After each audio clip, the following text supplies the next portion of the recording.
الحمد للہ رب العالمین والصلاة والسلام علی سید المرسلین اما بعد اعوذ باللہ من الشیطان الرجیم بسم اللہ الرحمن الرحیم۔ حاضرین کرام السلام علیکم ورحمۃ اللہ وبرکاتہ۔ ہمارا آج کا موضوع ہے عذاب قبر سے پناہ۔ حضرت عائشہ صدیقہ رضی اللہ تعالی عنہا فرماتی ہیں کہ ایک یہودی عورت نے ان کے پاس آ کر یہ دعا دی کہ اللہ تعالیٰ تمہیں قبر کے عذاب سے بچائے۔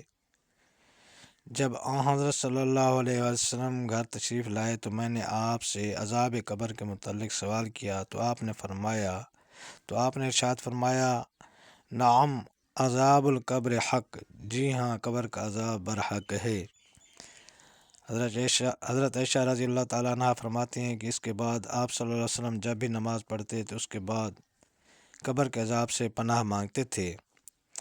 حضرت ابو ہریرہ رضی اللہ تعالیٰ عنہ فرماتے ہیں کہ حضرت صلی اللہ علیہ وسلم یہ دعا مانگا کرتے تھے، اللہم انی اعوذ بک من العذاب القبر ومن عذاب النار ومن فتنة المحیاء والممات ومن فتنة المسیح الدجال۔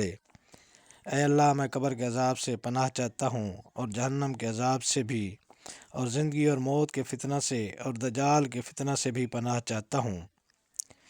ایک مرتبہ آپ صلی اللہ علیہ وسلم سواری پر تشریف لے جا رہے تھے۔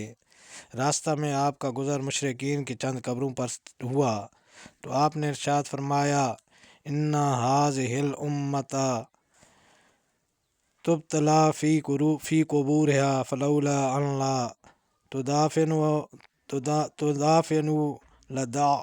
لدعوت الله ان يسمعكم من عذاب القبر الذي اسمع منه۔ اس کا ترجمہ یہ ہے کہ یہ لوگ عذاب قبر میں مبتلا ہے، پس اگر یہ بات نہ ہوتی کہ تم لوگ دفن کرنا چھوڑ دو تو میں اللہ تعالیٰ سے دعا کرتا کہ وہ تمہیں بھی اسی طرح عذاب قبر کی آواز سنا دے جسے میں سن رہا ہوں۔ پھر آپ حضرات صحابہ رضوان اللہ تعالیٰ اجمعین کی طرف متوجہ ہوئے اور ان کو عذاب قبر، عذاب جہنم، شرور فتن اور دجال کے فتنہ سے پناہ مانگنے کی تلقین فرمائی۔